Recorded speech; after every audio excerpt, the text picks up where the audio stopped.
Hello, नमस्कार। स्वागत है आप सभी का।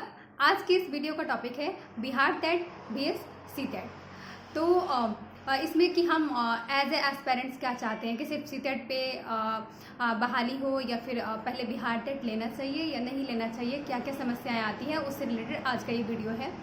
तो जैसा कि अभी चर्चा में है कि बिहार सरकार और बिहार प्राथमिक शिक्षा विभाग ये चाहती है कि बी टेट को हटा के सिर्फ सी टेट को रखा जाए और सी टेट के तहत ही बिहार में शिक्षकों की बहाली की जाए। अभी तक ये बात हाई कोर्ट तक नहीं गई है। अब अंतिम मुहर जो है वो हाई कोर्ट के द्वारा ही लगाया जाएगा और उसके बाद ये फैसला हो पाएगा कि हाँ, बिहार में बिहार टेट होगा या नहीं होगा।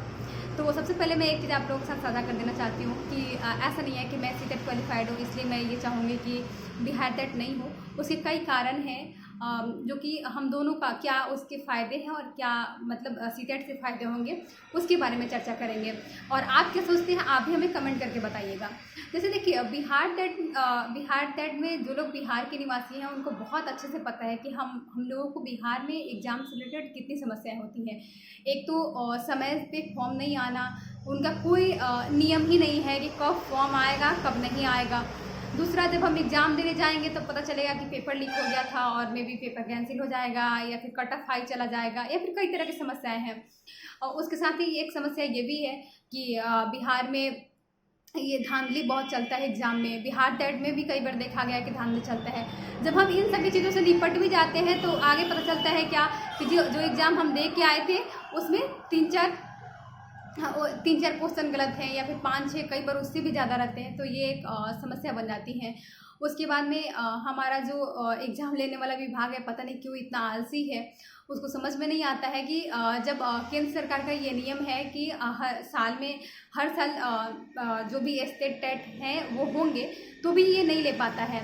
और इनके पास कई तरह के बहाना है, क्योंकि अभी हम सब देख रहे हैं कि जैसे अगर बिहार में बीपीएससी जैसे एग्ज़ाम कैंसिल हो जाते हैं, बीपीएससी जैसे एग्ज़ाम में पेपर लीक हो जाता है, तो आप सोचिए ना कि बिहार टेट ये तो एक बहुत सिंपल सा एग्ज़ाम होता है, एक बहुत सिंपल सा टेस्ट होता है। तो इसलिए इस तरह की समस्याएं आएंगी। और सी टेट की बात करें तो सी टेट में क्या है कि आपको फिक्स है कि वो साल में 2 बार लेंगे। हाँ, कई बार उनके साथ भी समस्याएं होती हैं, जैसे कि अभी कोविड के कारण साल में 2 बार नहीं हो रहा है। लेकिन सी टेट का सबसे हम बिहार वालों के लिए चैलेंज ये है कि उसमें तो एक एनसीईआरटी, ठीक है, तो भी हम पढ़ लेंगे। लेकिन वहाँ पे पेमेंट जो है, फ़ी पेमेंट एग्ज़ाम का जो फ़ी है वो बहुत ज़्यादा है। तो ये थोड़ा सा हमारे लिए समस्याएं बन जाता है। उसके बाद में वो ऑनलाइन है। अभी तक तो बिहार टेट ऑफलाइन हुआ था और आगे का अब ये लोग क्या निर्णय लेते और क्या नहीं ये तो नहीं पता, क्योंकि ऐसा नहीं लग रहा था कि अभी बिहार टेट ऑनलाइन होता। और तीसरी चीज़ ये है कि अगर हम सी टेट क्वालिफाइड करते हैं तो पूरे भारत में कोई भी सेंट्रल एग्ज़ाम होता है, जैसे कि अभी तक कई सालों से केवीएस का, नवोदय का या फिर कई चीज़ों का अभी तक वैकेंसी आया नहीं है, लेकिन अगर वो आता है तो हम उसके लिए एलिजिबल होते हैं। लेकिन यदि हम बिहार टेट सिर्फ पास करते हैं तो सिर्फ हम बिहार में शिक्षक बनने के लिए एलिजिबल होते हैं। उसके बाद में इनको एग्ज़ाम करवाने में एक समस्या और भी होती है कि एक तो इनका फिक्स टाइम नहीं होता है कि हाँ, अगर फॉर्म आया और उसके 2 महीने के अंदर में, 1 महीने के अंदर में, 3 महीने के अंदर में एग्ज़ाम ले लेना है, ऐसा नहीं है। ये फॉर्म आता है, फिर 1-2 साल ऐसे टाइम बढ़ाते जाते हैं, फिर पता चलेगा कि बरसात के मौसम में हमारे यहाँ मानसून जब तक रहेगा तब तक कोई एग्ज़ाम नहीं होता है। अगर होता भी है तो उसमें हम एस्पिरेंट्स को ही नुकसान होता है, क्योंकि हम सभी को पता है कि बिहार में बाढ़ बहुत आता है। तो इस तरह की कई समस्याएं हैं।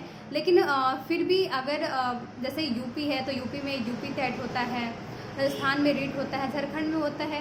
तो इन सभी चीज़ों को देखें तो लगता है कि हाँ, बिहार टेट भी होना चाहिए और हमें ये सारी सुविधाएं हमारी सरकार की तरफ से मिलनी चाहिए कि अगर हम बिहार में हैं तो हम बिहार टेट दे के बिहार में टीचर बने। लेकिन जब हम यहाँ के एग्ज़ाम प्रोसेस को देखते हैं तब हमें ये लगता है कि नहीं, सी टेट ही ठीक है, क्योंकि उसमें क्या है कि ये लोग एग्ज़ाम लेते ही नहीं हैं। मतलब एक बार एग्ज़ाम ले लिए 1 साल में, तो दूसरे साल में रिजल्ट आएगा, तो तीसरे साल में फिर आगे का प्रोसेस होगा। तो इन सभी चीज़ों को देख के ना मन बहुत दुखी होता है। लेकिन पता नहीं अभी भी वैकेंसी आएगी नहीं आएगी, इनको लेना है नहीं लेना है, क्योंकि बिहार में कोई भी वैकेंसी आती है, कोई भी, जैसे कि इसके पिछले बार वाला में 2019 में जो टीचर की वैकेंसी आई थी उसमें आप सभी देखेंगे कितनी समस्याएं आई। हर चीज़ के लिए हाई कोर्ट जाना पड़ता है, हर चीज़ के लिए हाई कोर्ट जाना पड़ता है। तो इस तरह का एक स्टैंडर्ड हो कि हाँ इस स्टैंडर्ड पे हमारी सरकार काम कर रही है, ये चीज़ें हमें करना है, तो हम एस्पेरेंट्स भी उसको बहुत अच्छे से फॉलो करेंगे और सरकार का भी इसमें सहयोग होगा और हम लोगों को भी सहूलियत मिलेगी। ऐसे नहीं कि आज तक तो फॉर्म भरने का नियम ये था, अगले दिन नियम वो हो गया। तो ये सारी समस्याएं हैं जो कि मुझे ऐसा लगता है कि सीटेट ही ठीक है। लेकिन आपको क्या अच्छा लगता है वो आप मुझे कमेंट करके बताइएगा। दूसरी चीज़ ये है कि अगर हम बिहार में टीचर बनना चाहते हैं तो अब तो वो ज़माना नहीं है कि हमें कोई ये बोल दे कि हाँ आप लोगों को क्या करना है, स्कूल में जाकर स्वेटर बुनना है। तो हम तो वो शिक्षक और शिक्षिका बनना नहीं चाहते हैं जो कि हमारे प्रोफेशन का कोई हमारे सामने मजाक बनाए, क्योंकि हम सब ऐसा नहीं है कि हम लोग कहीं से लाके और टीचर बना दिया जा रहा है। हम लोग प्रॉपर उसके लिए मेंटल रूप से प्रिपेयर्ड होते हैं, बीएड या डीएलएड करते हैं, सीटेट करते हैं, बीटेट करते हैं, उसके बाद उसके कई साल के बाद वैकेंसी आती है तब हम ज्वाइन करते हैं।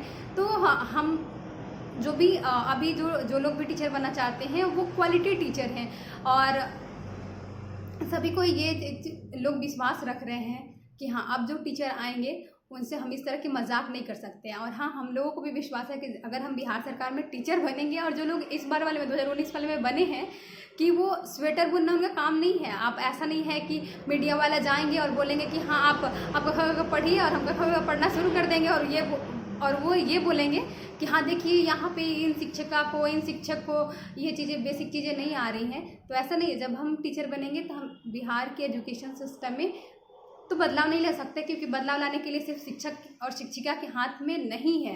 क्योंकि हमें हमेशा ये लगता है कि हाँ अगर पढ़ाई नहीं हो रही है, खिचड़ी अच्छे से नहीं बन रहा है, अगर बच्चों को मिड डे मील ठीक से नहीं मिल रहा है, पोशाक की राशि नहीं मिल रही, तो इन सभी चीज़ों के लिए शिक्षक ही जिम्मेवार है। लेकिन ऐसा नहीं है।